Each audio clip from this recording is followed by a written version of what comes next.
예, 1073일 만에 모습을 드러낸 세월호 보면서 여러분은 어떤 생각 드셨어요? 세월호가 가라앉아 있던 3년여 동안 사실 선체 조사는 불가능했기 때문에 정확한 참사의 원인도 사실상은 가라앉아 있었던 셈입니다. 이제 인양과 함께 참사의 진실도 명확해질까요? 세월호 인양 특집으로 어제부터 보내드리고 있는 김현정의 뉴스쇼. 지금부터는 세월호의 남은 쟁점들, 우리가 풀어야 할 과제들 하나하나 짚어보겠습니다. 두 분의 귀한 손님을 아예 스튜디오로 오늘은 모셨습니다. 예, 바쁘신 와중에 와주셨어요. 사실은 세월호 희생자 가족을 제외하고는 이분들만큼 세월호 참사에 대해서 깊숙이 많이 아는 분 없을 겁니다. 3년간 진실을 밝히기 위해서 고군분투했던 두 분, 세월호 변호사로 더 익숙한 더불어민주당 박주민 의원, 또 세월호 특별조사위원회의 상임위원인 박종훈 변호사 두 분 나오셨습니다. 어서 오십시오. 예, 안녕하십니까. 네, 안녕하세요. 박주민 의원님. 네네. 세월호 참사의 원인을 밝히기 위해서 내가 국회의원이 되겠다. 이렇게 결심하셨던 거 맞죠? 결심의 큰 부분이죠. 그렇죠. 예, 예. 그렇죠. 인양 시작되고 그젯밤에는 좀 주무셨어요? 잠을 거의 못 자겠더라고요. 그렇죠. 계속 긴장되고 일어나서 잔다고 누웠다가 일어나서 속보 들어온 거 있으면 보고 계속 그걸 반복했었죠. 네. 예. 잠이 저도 안 오던데 박종훈 위원님 어떠셨어요 그젯밤? 예, 사실은 저는 이게 오한이 나와가지고 아이고. 사실 몸살이 걸렸는데 그러니까 다른 무엇보다도 미숙 가족을 생각하면 정말 그분들의 애간장이 이미 다 녹아 없어졌을 텐데 그 심정을 생각하면 정말 이게 저도 따라서 좀 아파가는 것 같습니다. 그래요.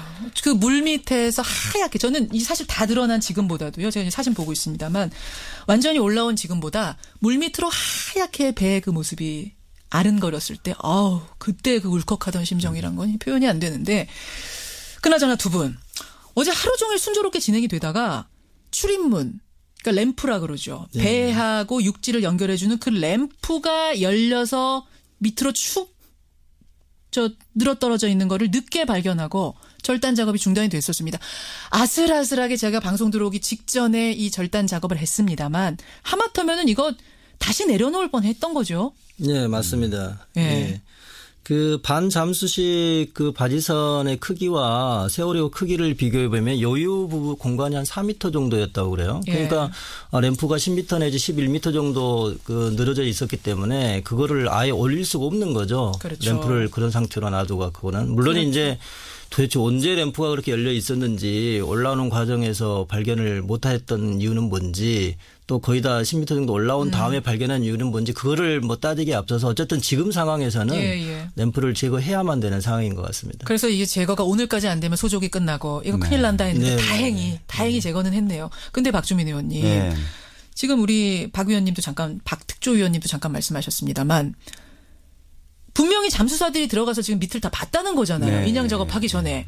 그리고 들어 올리는 와중에도 계속 물속으로 왔다 갔다 했을 거 아니에요. 이거 어떻게 12m 들어 올릴 때까지 모를 수가 있습니까? 그래서 뭐 지금 그냥 해수부 해명으로는 바닥에 닿아 있는 동안에는 해저면하고 닿아 있으면서 닫혀 있는 상태처럼 보였다는 거죠.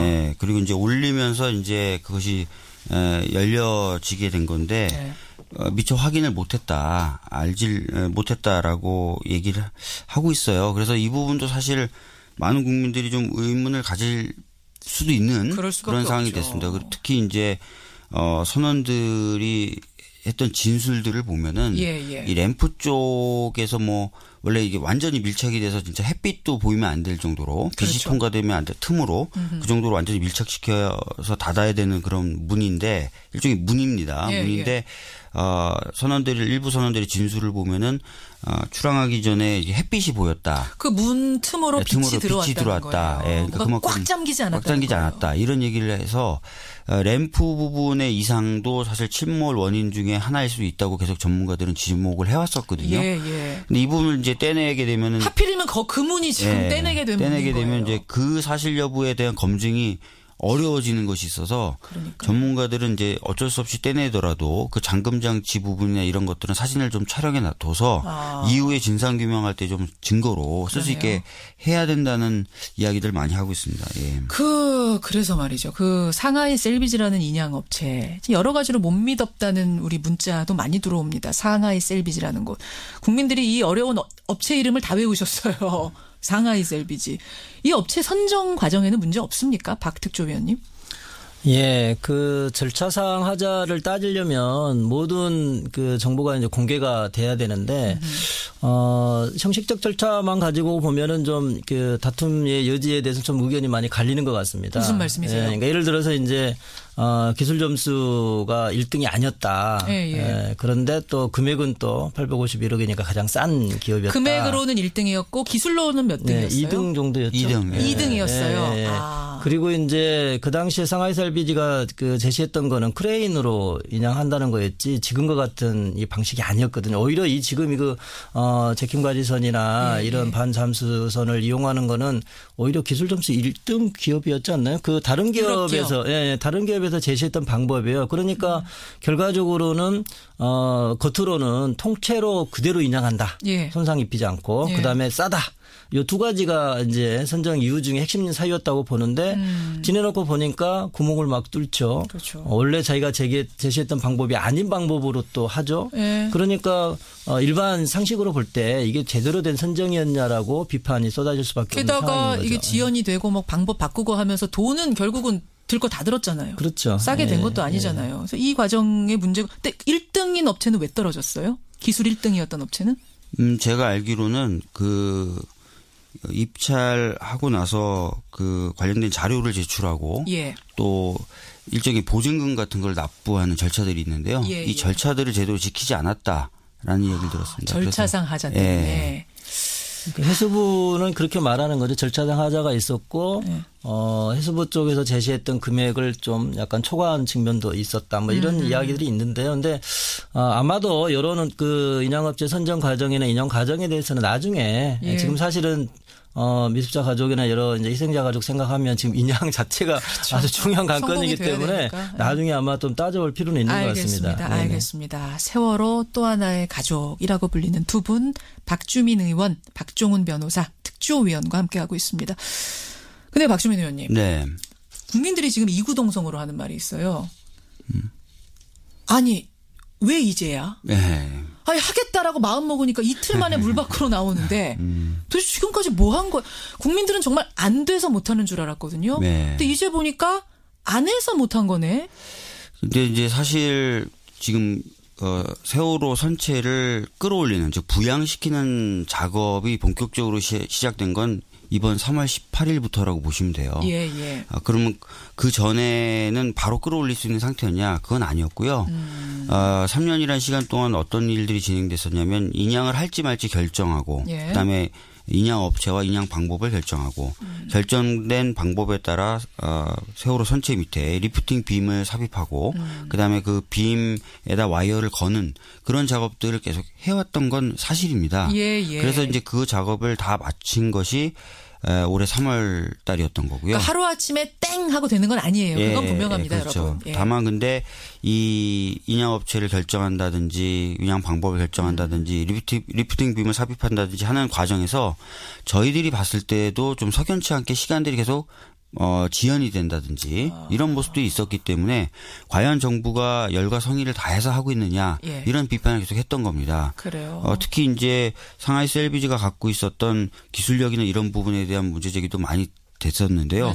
일단 해저면의 상태에 대해서 제대로 된 정보를 갖지 않고 작업들을 시작했다는 이야기도 하고 리프팅 빔도 원래는 10개를 삽입할 걸 예정했는데 33개를 삽입했거든요. 이런 것들 보면은 기술력이나 경험이 충분했던 업체는 아닌 것 아닌가라는 생각을 하게 되는 겁니다. 거기서부터 잘못되다 보니까 계속 시행착오가 벌어지고 시간 지연되고 이런 거잖아요. 그리고 마지막에는 아까 말씀하셨던 것처럼 부양시키는 방법도 결과적으로는 원래 가족분들이 요구했던 그 방식으로 바꾸고 이러면 시간이 계속 더 걸렸던 거죠.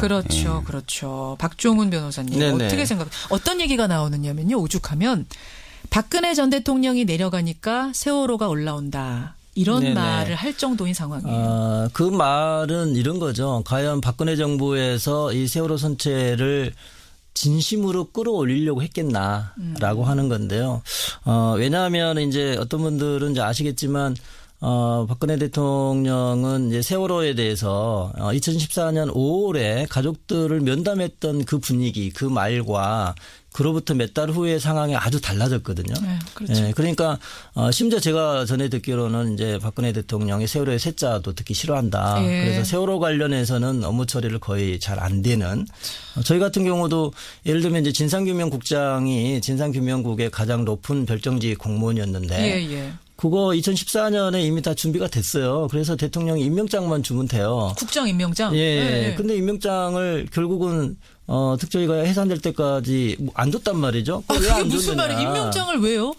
왜 안 주냐라고 말을 했을 때 이제 우회적으로 들은 이야기지만 대통령이 세월호 세자도 듣기 싫어하니 이거 올릴 수가 없다. 이런 말까지 들릴 정도였어요. 그러니까 그 말은 결국은 이제 뭐 최순실이 영향인지 박근혜 대통령의 심정의 변화인지는 알 수 없으나 박근혜 정부가 적극적으로 세월호 참사를 진상규명하거나 또는 세월호 선체가 올라와서 국민들의 관심이 거기에 쏠리는 거를 원치 않았을 것이다라고 하는 추정이 가능하게 되고 그래서 해수부도 뭐 여러 가지 기술적 문제나 시간의 문제도 있겠지만 결과적으로 박근혜 정부가 핵심인 박근혜 대통령이 파면되고 나니까 바로 해수부가 신속하게 했지 않겠냐. 뭐 그런 이야기가 있고. 충분히 의심할 만한 정황이 그러니까 의심할 수는 있죠. 의심할 수는 있는데 다만 이제 제가 상당히 좀 불만스럽게 생각했던 거는 2014년 아마 11월 11일경으로 기억이 되는데요. 그 당시에 수색 중단 선언을 할 당시에는 가족들 입장에서는 이제 인양을 전제로 하는 거거든요. 인양해 줄 것이다. 그렇죠. 빠른 시일 내에. 그러나 그 당시에 제대로 유실방지 대책도 하지 않고 이런저런 이유로 시간을 끌었단 말이죠. 인양 결정이 안 되니까. 그렇죠. 결국 이거는 뭐 해수부만의 문제라기보다는 뭐 정권 차원의 문제가 아니었던가 그렇게 생각이 됩니다. 바로 이 지점에서 뭐 청취자 양희준 님도 문자 주셨어요. 블랙리스트에 올라온 세월호의 세자를 대통령 앞에서 꺼낼 용감한 공무원이 있었을까? 이런 생각 국민들이 다 하시는 건데 저는 지난 그 국정농단 청문회 중에 듣고도 귀를 의심했던 대목이 뭐냐면 고영태 씨가 이런 말 했었어요. 최순실은 세월호의 노란색만 봐도 안 좋게 생각했다. 여러분 기억하시죠? 최순실은 세월호 노란색만 봐도 안 좋아했다. 이게 무슨 말이냐면은 그냥 세월호를 안 좋아했다 정도가 아니라 심지어 노란색도 싫어했다는 거거든요. 지독히 안 좋아했다는 거거든요. 그렇죠. 결국은 세월호를 최순실이 이렇게 싫어했다는 건 박근혜 대통령도 똑같이 지독히 싫어했던 건 아닐까. 그래서 특조위 활동도 그렇게 힘들었고 인양 과정도 그렇게 지연됐던 건 아닐까라는 생각을 우리가 연상해 볼 수 있는 거죠. 박 의원님 그렇죠. 네, 맞습니다.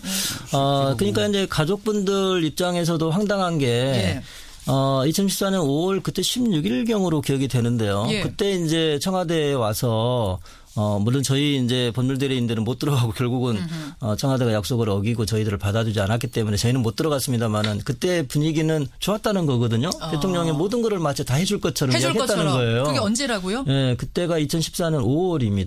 5월 날짜가 한 16일경으로 제가 기억이 그러면 사고 나고 한 달 정도까지는 그렇습니다. 다 해줄 것 같은 그랬다는 거죠. 그러니까 이제 가족분들이 저희한테 와서 어쨌든 간에 뭐 특별법도 되고 특검도 되고 뭐 국정 다 할 것 같이 이야기를 해서 되게 안심했다는 거죠. 근데 그 태도가 완전히 돌변하는 과정이 있는 거죠. 의심하는 거죠. 도대체 왜 이렇게 바뀌는 것일까? 그러니까 가족분들 입장에서는 이제 배신감을 느낄 수밖에 없는 거죠. 다 해줄 것처럼 말했는데 국회 가보니까 안 되고 현업에 가보니까 안 된다는 거죠. 그런 광경부터 시작해가지고 아까 제가 말씀드린 대표적인 게 이제 진상규명국장의 문제였던 거고 제가 가장 좀 요즘에 와서 깨달은 게 뭐냐면 2015년 11월경에 뭐가 있었냐면 가족분들 중에 한 분이 대통령의 행적을 조사해달라고 요청을 한 적이 있어요. 7시간 동안 대통령은 뭐 했느냐. 그렇습니다. 우리가 잘 아는. 그 사건 신청 사건이 들어왔을 때 논쟁이 아주 거셌죠. 그리고 이제 하필이면 그 시기가 세월호 특조위의 2016년 예산이 또 이제 결정 날 만한 그런 상황이었는데 저희로서 상당히 부담스러운 상황이었는데 그거는 근데 저희로서는 신청 사건을 받을 수밖에 없는 거죠. 법에 그렇게 돼 있어요. 그거 받아야 되는 거죠. 없는 그렇죠. 해달라는데. 그랬을 때 여당 추천 의원들이 뭐라고 항변을 했냐면 왜 대통령의 사생활을 캐려고 하냐 이렇게 주장했다는 거죠. 이게 2015년 얘기입니다. 네, 그렇습니다. 2015년 11월 달입니다. 근데 이제 제 개인적인 입장이 도저히 이해가 안 가는 거죠. 공부 시간에. 네. 저는 어떻게 생각했냐면 분명히 집무실에 나와서 업무를 봤을 텐데 그거에 대해서 왜 사생활 캐기라고 우리를 공격하는가. 근데 이제 시간이 흘러서 보니 그 말의 의미는 상당히 있는 거죠. 예를 들어서 집무실이 없었고 관저에 있었다. 이제야 알겠네요. 예. 이제야 알겠네요. 그때는 관저에 있을 거라고는 상상도 못 하셨어요. 아니, 당연히 집무실에 있다고 생각한 거죠. 대낮에 대통령이 설마 관저에 있었겠네요. 근무 시간이잖아요. 이게 왜 사생활이냐라고 얘기해. 그때 뭐라고 답 나왔어요? 네. 그래서 저희는 이제 사생활 캐기 아니다. 네. 우리가 무슨 화장실 가는 거를 캐는 게 아니고 공적 업무를 수행할 때 어떤 보고와 어떤 지시를 했느냐를 조사하려는 거다. 예. 그렇게 말하는 자꾸 사생활 캐기라고 말을 하니까 이게 너무 안 맞는 이야기죠. 상황 자체를 우리가 몰랐던 거예요, 사실은. 이제야 알겠다. 네. 이제 보니 그런 상황이었다는 거죠. 자, 예. 세월호 진실을 밝히는 두 분. 박주민 의원, 박종훈 특조위원과 함께, 박종훈 변호사와 함께하고 있습니다. 지금 청취자 문자가 굉장히 많이 들어오는데요. 0020님. 박주민 의원님, 앞으로 세월호 관련자 처벌은 어떻게 되는 건가요? 라고 물어보셨는데, 지금 이준석 선장은 무기징역 받았고, 그다음에 1, 2, 3정의 그 정장이라 그러나요? 최초로 구조하러 갔던 그분이 징역 3년 받았고, 예. 유병원 씨는 이제 변사체로 발견이 됐고 네. 그 아들 같은 경우에는 징역 이분 이제 횡령인가 뭐 이걸로 네. 또한 징역 2년 받았고 네. 딸 유섬나 씨는 그냥 프랑스에 눌러 앉아 있고 네. 이 상황이 다죠. 네. 박주민 의원님. 맞습니다. 예.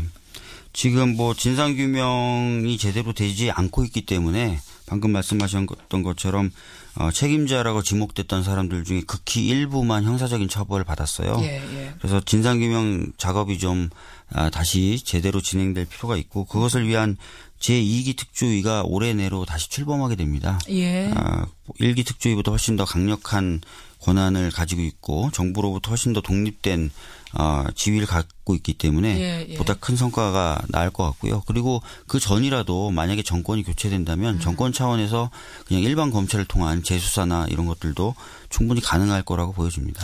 네. 7시간 말이에요. 아까 박종훈 특조위원도 말씀하셨습니다만 사실은 이제 국민들이 제일 분노했던 이유는 300명이나 되는 사람들이 침몰하는 걸 우리는 생중계로 보고 있었는데 세상에 생중계로 보고 있었는데 어떻게 구해내지 못하고 300명이 숨질 수가 있는가.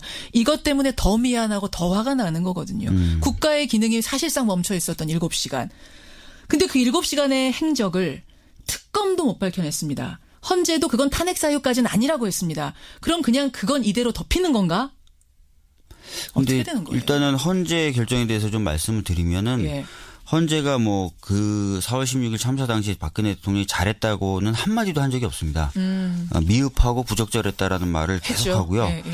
그리고 박근혜 대통령은 본인이 그날 이런저런 세월호 관련된 일을 했다고 하지만 관련된 소명 자료가 하나도 제출이 안 됐어요. 예. 거듭 제출하라고 했지만 통화 기록이라든지 이런 것조차 하나도 제출된 게 없었고 또 탄핵 선고일 전날인가요? 중대본에서 참사 당일날 중대본에서 차량 돌진 사고가 있어서 늦었다고 얘기했다가 그것에 관련된 동영상이라는 걸 탄핵 인용 결정 하루 전날인가 동영상을 냈는데 사실 그 동영상도 사고 동영상이 아니라 불법 주차에 인양된 기자가 어이가 없었죠. 밥 먹으러 가면서 불법 주차한 걸 견인하는 그런 장면이었기 때문에 박근혜 대통령의 주장을 뒷받침할 만한 증거는 하나도 제출된 게 없었다. 그렇죠. 네, 그런 것들을 좀 분명히 아셔야 될 것 같습니다. 네. 박정원 의원님. 그러니까 그 7시간 동안 행적에 대해서는 가장 우려되는 것이 과연 청와대나 박근혜 전 대통령이 진실을 말했는가라고 하는 거죠. 무슨 보고 지시를 받았다고 하는데 진짜 그랬을까? 방금 박주민 의원 말씀하신 것처럼 그런 증거가 제출된 게 없어요. 정보공개 청구해서도 안 됐고 헌재에도 제출을 안 했어요. 그러니까 저는 기본적으로는 의심할 수밖에 없는 거죠. 제대로 된 보고 지시 없었다. 이게 이제 첫 번째고 두 번째는 헌재 재판관님들은 아마 이 부분까지 생각은 못 하셨을 것 같은데 기본적으로 어떤 그 사고가 발생하면요. 초기에는 현장 그 대응하는 책임자가 아주 중요합니다. 그러니까 현장 책임자의 책임이 아주 중요하기 때문에 그것도 대통령이 대통령이 함부로 관여할 수 있는 건 아니에요. 9.11 사태 날 때도 뉴욕시의 소방서장이 중요한 거지 대통령이 중요한 건 그렇죠. 아니거든요. 그런데 문제는 그거를 꾸준히 모니터링하면서 초기 대응이 실패하거나 실패하고 있다는 것을 감지하는 순간 국가 시스템이 작동돼야 된다는 바로 거죠. 그거죠. 그 중요한 순간에 대통령이 뭘 했냐. 그게 중요한 거예요. 그러니까 이거는 세월호 참사뿐만 아니라 다른 어떤 사건도 마찬가지입니다. 그러나 그 당시에 만약에 대통령이 거기에 집중하지 않고 다른 일을 그것도 관저에서 하고 있었다면 그거는 그래서 저는 현재 재판관님들한테 8대 0으로 파면해 주신 건 대단히 감사한 일이지만 그걸 구별했어야 된다. 초기 상황과 그 이후의 대응 상황을. 말씀해 주셨어요. 아유, 청취자 문자가 많이 들어오는데 이런 문자 하나 들어왔습니다. 반 잠수함에 오늘 올리면 인양 끝나는 겁니까? 그렇지 않습니다. 아닌가요? 예, 이거는 육상에 거치될 때까지는 우리가 어떻게든 성공적으로 인양이 됐다고 말하려면 계속 기도하고 기다려야 되는 게 육상에 거치되기 전까지는 어떤 일이 발생할지 알 수가 없어요. 그럼 끌어오다가도 이게 뒤집어지고 막 이럴 수도 있어요? 만약에 끌어오다가 남해 바다 이게 빠지게 되면 이제 도저히 건져 올리기 어려운 상황이 될 수도 있는 것이죠. 그래서 제가 볼 때 가장 위험한 순간은 아마 반 잠수식 그 바지선에 제대로 고정적으로 결박을 할 수 있느냐. 그 올리는 것까지만이 아니라. 그렇죠. 가장 위험한 순간인 것 같고 물론 이제 안정적으로 고착을 시킨 상태에서 하루 정도 목포 신항으로 가는 거는 상대적으로 덜 위험할 것 같습니다. 30초인데 박주민 의원님 하나만요. 3238님이 만약 정권이 이제 다음 정권이 들어서면 유병헌 사망 사건을 다시 조사할 의향이 있으십니까? 짧게 답해달라고 하셨어요. 이미 이제 저희 당 쪽에서는 전면적인 재조사가 필요하다고 보고 있어요. 그러세요? 꼭 유병헌만 관련된 게 아니라요. 알겠습니다. 자, 두 분과 오늘 여러분의 질문 이모저모 세월호 인양을 바라보면서 여러 가지 이야기를 나눠봤습니다. 직접 나와주셔서 감사드리고요. 끝까지 세월호 또 하나의 가족으로 남아주시기를 부탁드리겠습니다. 고맙습니다. 예, 감사합니다. 네, 감사합니다. 더불어민주당 박주민 의원 그리고 세월호 특조위원이죠. 박종훈 변호사였습니다.